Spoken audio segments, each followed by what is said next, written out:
Hello friends, कैसे हैं आप सब लोग and thanks for watching my channel. एक और हफ्ता ख़त्म हो चुका है और निफ्टी और बैंक निफ्टी का जो प्राइस मूवमेंट है, इसे देखिए समझना तो ज़रूरी है ही, लेकिन इसे देखना भी ज़रूरी है, राइट। क्योंकि बाज़ार में अगर बाज़ार ऊपर जा रहा है, शॉर्ट टर्म में एक लेवल से ज़्यादा ऊपर जा रहा है, तो जाहिर सी बात है ट्रेडर्स एक्टिव रहते हैं, हर लेवल पे एक्टिव रहते हैं और एक हद से ज़्यादा कोई भी रिस्क लेने को तैयार नहीं होता है, ठीक है। लेकिन बात यह है कि बाज़ार तो बाज़ार है, हमें बाज़ार के हिसाब से ही चलना है और रिस्क है या नहीं है वो तभी पता चलता है जब रिस्क हिट करता है, तभी आपको पता चलता है। और जब तक हिट करता है तब तक आप समझ लीजिए आधे से ज़्यादा गिरावट हो जाता है। लेकिन उसका एंटिसिपेशन करना भी एक लिमिट से ज़्यादा उतना ही रिस्की है जितना रिस्क एक्चुअल में होना, ठीक है। जब रिस्क होता है ना, वो जैसा रिस्की होता है देख देख के हमको फीलिंग आती है, लेकिन एंटिसिपेशन करना एक तो चैलेंजिंग गेम है लेकिन उतना ही रिस्की है। अब एक चीज़ आपको मैं बता दूं कि जो जिन्होंने मेरा पिछले हफ्ते का वीडियो देखा था, अ, उस वीडियो में मैंने एक बात कही थी कि मेरे दिमाग में कुछ और चल रहा है, ठीक है, यहाँ पे। लेकिन हम जो प्राइस है उसको हम ठुकरा नहीं सकते। तो वो चीज़ अभी भी दिमाग में है, ठीक है। वो मैं एनालाइज इसलिए नहीं कर रहा हूँ या वो नहीं बता रहा हूँ क्योंकि मुझे उसके लिए बाज़ार का क्लियर डायरेक्शन चाहिए, राइट। तो वो तब मैं उस हिसाब से अपडेट करूँगा। लेकिन मैं चार्ट को एनालाइज करूँ उससे पहले आज आज का आपका निफ्टी का क्लोज दिख रहा है 71 पॉइंट डाउन और बैंक निफ्टी 6 पॉइंट डाउन, एकदम फ्लैट।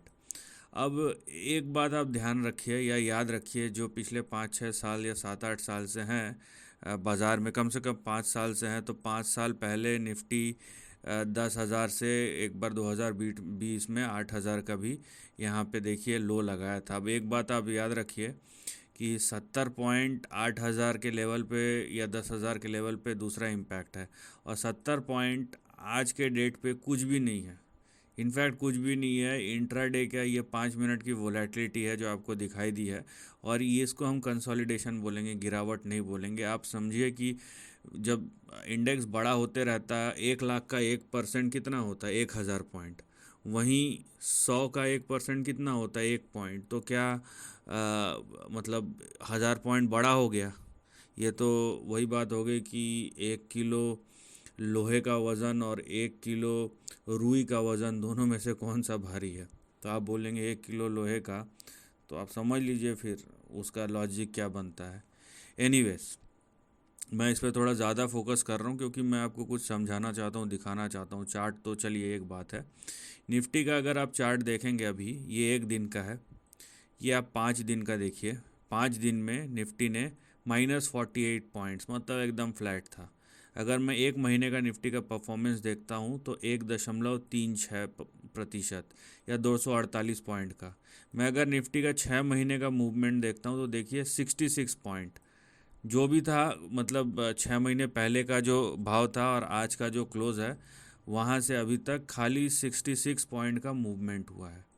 वही चीज़ बैंक निफ्टी में देखें तो आज तो एकदम जो फाइनल क्लोज है फ्लैट था। पिछले 5 दिनों में 217 पॉइंट नीचे, ½ % नीचे है।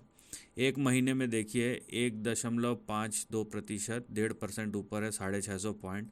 और 6 महीने का देखेंगे तो 280 पॉइंट, मतलब 0.64, सो 0.64%। तो 6 महीने में निफ्टी ने 0.36 या 0.3% और बैंक निफ्टी ने यहाँ पे 0.6% परफॉर्म किया है। अब मैं आपको क्यों दिखा रहा हूँ ये चीज़, देखिए मैंने जैसे कि बोला, समझने के साथ साथ देखना भी ज़रूरी है। अगर मैं इस बाज़ार को बेयरिश नज़र से देखता हूँ, ठीक है, कि बहुत बड़ा यहाँ पे अभी नीचे से देखिए आप मूव आ गया, अब एक गिरने वाला है, तो बात यह है कि बाज़ार कहीं गया ही नहीं है। आप 6 महीने का चार्ट उठा के देख लीजिए, 6 महीने में बाज़ार ने नील परफॉर्मेंस दिया है। और अगर नीचे से ये जो बाज़ार का मार्च का जो लो था, जो बैंक निफ्टी ने 39,000, 39,000, और निफ्टी ने जो लो लगाया था 16,945 950 का, ठीक है, वहाँ से आप रिकवरी देखेंगे तो नो डाउट एक अच्छा खासा 2,000 पॉइंट का रिकवरी है। बैंक निफ्टी में 4-5 हज़ार पॉइंट का रिकवरी है। लेकिन 6 महीने का आप लेके देखते हैं ना, एक व्यू तो फ्लैट है, कुछ भी नहीं हुआ है। तो यहाँ पे हमको ये भी सोचना पड़ेगा कि मैं अगर यहाँ पे करेक्शन की बात कर रहा हूँ तो किस बेस पे कर रहा हूँ, बिना क्या है मेरा जो बेस है ना, तो वो क्या है। साथ में ये भी नहीं बोल सकता कि क्योंकि ये परफॉर्म नहीं किया तो ये ऊपर ही जाएगा। नो डाउट अभी तक तो ऊपर ही गया है, लेकिन आप समझ लीजिए कि ये पिछले जो लॉसेस है उसको कवर किया है। नया कोई ट्रेंड शुरू नहीं हुआ है, इसका मतलब ये नहीं कि कोई नया ट्रेंड शुरू हुआ है। पिछले लेवल से जो करेक्शन हुआ था उसी को बस रिकवर किया, फुलफिल किया, तो इतना ही है जो पिछले 6 महीने में हुआ है। अब इन दोनों चीज़ को आप दिमाग में रखिए जब आप एनालाइज करेंगे। और अब हम चलते हैं चार्ट की ओर। ये निफ्टी का प्राइस चार्ट है। तो परसेंटेज मैंने बता दिया कि हो क्या रहा है और क्या यहाँ पे एक्सपेक्ट करना चाहिए। अब देखिए यहाँ पे कनेक्टिंग द डॉट्स, मैं ज़्यादा कुछ यहाँ पे इधर उधर ऐसा वैसा नहीं करूँगा। यहाँ पे जो इम्पोर्टेंट लेवल्स हैं मैं उनको बस कनेक्ट करूँगा। जो इम्पोर्टेंट यहाँ पे डॉट्स हैं या बड़े सपोर्ट लेवल है जहाँ से बाज़ार घूमा है, मैं बस उनको कनेक्ट करूँगा। और जो लेवल्स आएंगे आपके सामने वो तो आपको दिख ही जाएंगे। तो ये रहा निफ्टी का चार्ट। नो डाउट निफ्टी में यहाँ पे अब देखिए ये जो पैटर्न है वो नैरो हो रहा है, लेकिन ये अप ट्रेंडिंग पैटर्न है। ठीक है, रेंज नैरो हो रहा है लेकिन ये अप ट्रेंडिंग पैटर्न है। अब इसके बाद ब्रेकआउट आएगा या ब्रेकडाउन आएगा, ये जब होगा तभी डिसाइड हो सकता है। मैं उसमें नहीं हूँ कि यहाँ पे यह मैं प्रीएम्प्ट करने के चक्कर में हुई नहीं, क्योंकि अगर मैं जैसे कि मैंने आपको अभी एक्सप्लेन किया, मैं उसी तथ्य को लेके बात करूं तो अगर बाज़ार में कुछ मूवमेंट है नहीं ज़्यादा, एक रेंज के अंदर ही मूवमेंट है, तो रेंज के अंदर का मूवमेंट को देख के मैं रेंज के बाहर किस ओर इंडेक्स जा सकता है ये बताना बहुत मुश्किल है। तो जब चले जाएगा उसके बाद या तो अपसाइड होगा या डाउन साइड होगा। तो जो हम एनालाइज कर सकते हैं वो है रेंज के अंदर क्या हो सकता है। ये निफ्टी का चार्ट है, देखिए, है ना, यहाँ पे रेंज नैरो हो रहा है। तो हमारे लिए निफ्टी में थोड़ा सा और करेक्शन हो सकता है और निफ्टी 18,500 तक जा सकता है। ये हमारा सपोर्ट और स्टॉप लॉस होगा। 18,500 के नीचे अगर जाता है निफ्टी तब ये जो रेंज है वो टूटेगा। ठीक है, यहाँ तक क्लियर हो गया कि 18,500 के नीचे क्लोज होना चाहिए। ऐसा नहीं कि इंट्राडे में गया 18,300 भी चले गया और लेकिन रिकवर कर गया 200-300 पॉइंट, तो वो काउंट नहीं होगा, क्लोज होना चाहिए, ये है। और अगर मान लीजिए 18,500 510 के ऊपर ये नीचे जाके ऊपर फिर से घूमने लगा तो यहाँ पे जो रेंज है वो और नैरो होने वाला है और निफ्टी 18,880 से लेकर यहाँ पे 19,000 के रेंज में ये जा सकता है। तो यहाँ पे नो डाउट रेंज ज़रूर नैरो हुआ है, लेकिन क्या ये टूटने ही वाला है ये बताना बहुत मुश्किल है, क्योंकि ये अगर ये टूट गया तो हो सकता है नीचे जाए, या तो फिर ये अगर ब्रेकआउट हो गया तो हो सकता है ये ऊपर जाए। मैं दोनों चीज़ लेके चल रहा हूँ और कोई भी डिसीजन उस वक्त लिया जाएगा जब यहाँ पे क्लोज होगा या तो ब्रेकआउट लेवल के ऊपर या ब्रेकडाउन लेवल के नीचे। तो निफ्टी को अगर हम देखें तो रेंज नैरो हो गया है, लेकिन ये अप ट्रेंडिंग रेंज है और रेंज के टूटने के बाद ही ये डिसाइड होगा कि जा कहाँ रहा है। ठीक है, वहीं हम निफ्टी बैंक को देखें, निफ्टी बैंक 6 महीने का अगर चार्ट देखते हैं तो निफ्टी बैंक ने ज़्यादा अच्छा परफॉर्म किया है बनस्पत निफ्टी के। तो निफ्टी बैंक को मैं थोड़ा एलेबोरेटिव वे में मैं एक्सप्लेन करूँगा, क्योंकि 2-3 चीज़ें हैं। पहला तो ये कि निफ्टी बैंक अगर इस लेवल के नीचे है, ठीक है, ये देखिए ये जो लेवल है ना इस लेवल के नीचे है, तो मतलब ये रेजिस्टेंस को पार नहीं कर पा रहा है। ठीक है, इन दोनों लेवल्स के नीचे है तो रेजिस्टेंस को पार नहीं कर पा रहा है। और आपका रेजिस्टेंस क्या है, 44,150 और 44,100। अब अगर ये इसके नीचे गिर रहा है 44,100, 44,100 के नीचे गिर रहा है, तो हमारा सपोर्ट टेक्निकली कहाँ बनता है, ये देखिए हमारे सामने रेंज है, ये हमारा सपोर्ट बनता है। ठीक है, ये हमारा सपोर्ट बनता है। कहाँ पे बनता है वो? 43,588 और 43,400, 43,588 और 43,400। तो अगर आप फ्लैट विजन लेके देखेंगे तो ये आपको आपका रेंज दिखेगा। ये एक्चुअली ये दोनों है 43,450 और 43,400, 44,450 और 44,400, ये आपका रेंज है जिसके ऊपर आपको ध्यान देना है। ठीक है, ये अब एकदम सीधा सीधी देखेंगे, प्लेन वनीला ट्रेंड है ये। अब मैं इसको थोड़ी देर के लिए इसको मिटा देता हूँ।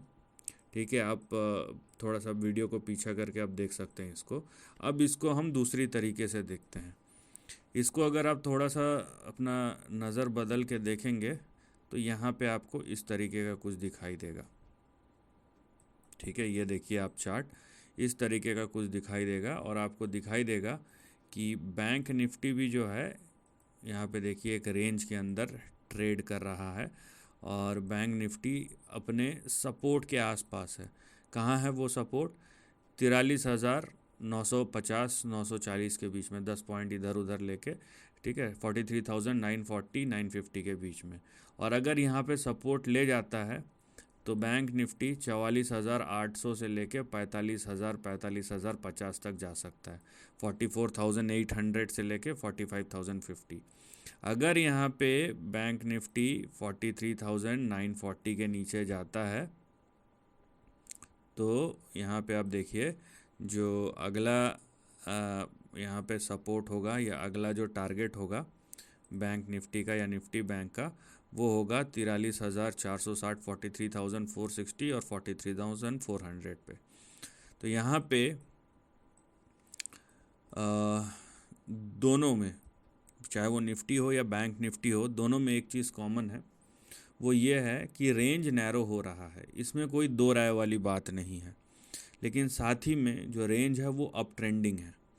अब यहाँ पे मैं फिर से वही बात करूँगा कि यहाँ पे ये डिसाइड करना कि यहाँ पे ब्रेक डाउन होगा या ब्रेक आउट होगा, ये आप रेंज के बाहर जब भी जिस तरफ भी प्राइस जाए और क्लोजिंग बेसिस पे जाए उसके बाद आप डिसीजन लीजिए। रेंज के अंदर बैठे बैठे आप ऑब्ज़र्व कीजिए। यहाँ पे आपको पैसे लगा के ऑब्ज़र्व करने की ज़रूरत नहीं है, पैसे ऑब्ज़र्व कीजिए, आप टेंशन मुक्त रहेंगे और चीज़ों को न्यूट्रल तरीके से देख सकेंगे। रेंज के बाहर जब चले जाएगा उसके बाद आप डिसीजन लीजिए अपना, वो ज़्यादा बेहतर होगा यहाँ पे। बाकी रहा बात ट्रेंड का, वो किधर जाएगा, मैंने आपको अलग अलग तरीके से बताने और समझाने की कोशिश की है और बाकी जैसा डेवलप होगा हम बाज़ार के साथ चलेंगे। तो यहाँ पे एक चीज़ या दो चीज़ जो कॉमन है कि रेंज तो अब ट्रेंडिंग है, ये आपको मानना पड़ेगा, लेकिन नैरो रेंज है।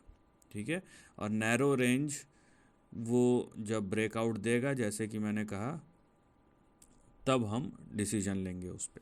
So this is the end of the video. Thanks for watching.